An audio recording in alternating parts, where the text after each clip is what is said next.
Hi folks, and welcome to a special edition of WAC on the Road. Today we are going to talk about strut and appropriate drawing of an installation, and I had a perfect way in which to depict this, something that I had received this week, in fact, for a quotation where we were creating an alternative from a two-circuit track installation to our strut product. And it gave us, as I said, gave me perfect opportunity to take advantage of the visual provided for that project, covered up, all of the trademarkables and all the copyrightable, but to give a generic way in which to depict and describe how the drawings need to look, particularly for construction drawings, so that when the contractor is proceeding, he's doing so in a way that that actually gets the product to work. So I am going to go to our page here. We're going to, there we go, and I'm going to add myself back in. There I am. Hello me. And so what I want to do is, at this point, just go through what would be a standard procedure. You have drawn on here a series of track areas. There are actually two types of insert in this track. There is a track head, the gray balloons that you see, and then there is linear insert to go along with, and that would be the red lines that are depicted there as well. All of these are tied directly to a series of dimmers. In this case, there's a dimmer aimed directly at the track heads and a dimmer that's connected directly to the linear downlight component. And in this depiction, you're seeing what would be the standard. We have a panel home run called out at the top of the drawing here. It says LPOL, and I apologize, don't have the glasses on my head, so I can't read the whole thing. But that would be the home run to the panel that comes back through the track itself and drops down to the dimmers in the wall box there. Each of those, again, is addressing, in this case, line voltage, ELV, is addressing the downlight component and the track heads. And those are, as if you follow the drawing as well, leading over to a similar pair in the track piece that's over on the left-hand side of this drawing, and I believe my picture is covering that up a little bit, but it's leading over to that side pair of three-ways to control all of the track areas from left to right on this drawing. That would be the standard depiction. A home run to the power panel, a drop down from a box in the ceiling down to our dimmers or switches, and then the three-way connection to wherever else we're controlling this entire setup from. And that would be the norm and the standard depiction for a two-circuit track line voltage product.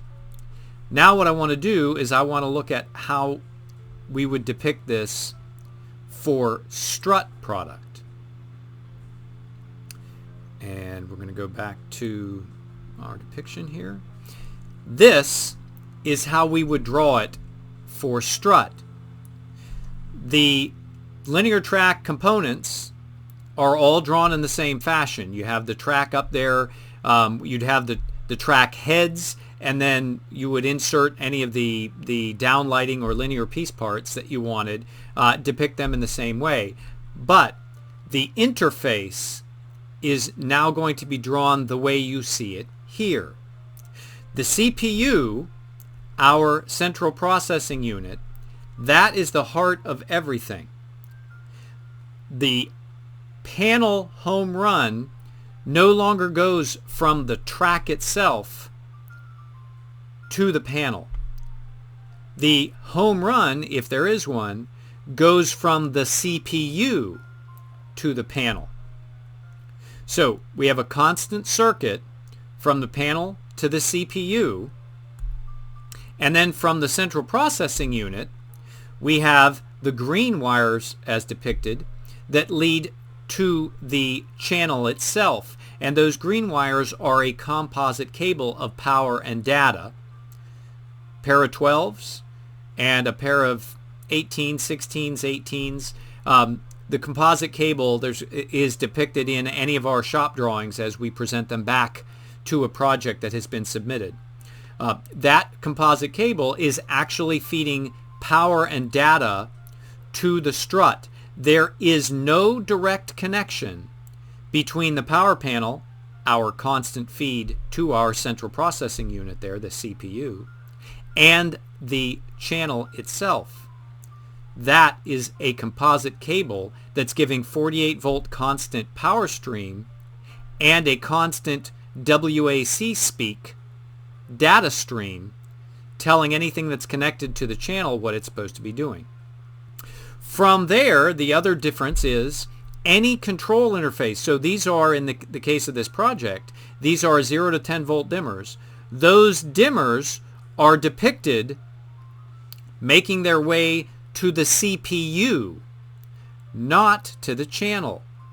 And we need to make sure that that is how it is depicted in our final construction drawings, because you are making no direct connection between a human interface, be it a dimmer or a switch or a touchpad or a panel.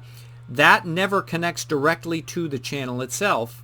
It always connects to the central processing unit, central power unit, the CPU.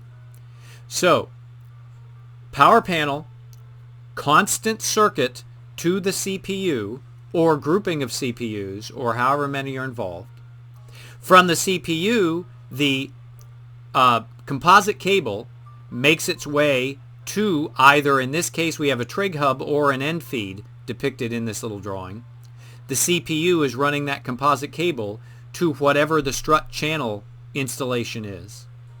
And then any and all human interface items, be they switches, dimmers, or otherwise, also land on the CPU, and they need to be depicted as such. I'm hoping that this was helpful. This was a very short, kind of to-the-point way in which to depict this, but we've had many questions along the way, and while we've tried to address those individually, and we definitely depict and address those in our shop drawings back to the field, that doesn't mean that those construction drawings have been updated, and it would be very, very helpful, and certainly for the installer a real aid to them to make sure that they aren't doing work that will simply be abandoned because it serves no purpose in the field. So we need to make sure that this gets translated to the engineering folk involved to make sure that that update happens, that folks are all on the same page. That's this week's WAC on the road. Hopefully it was helpful. If you have questions, obviously contact your inside salesperson, your outside salesperson, or engineering at WAC that we can be helpful in your strut installation. All for now.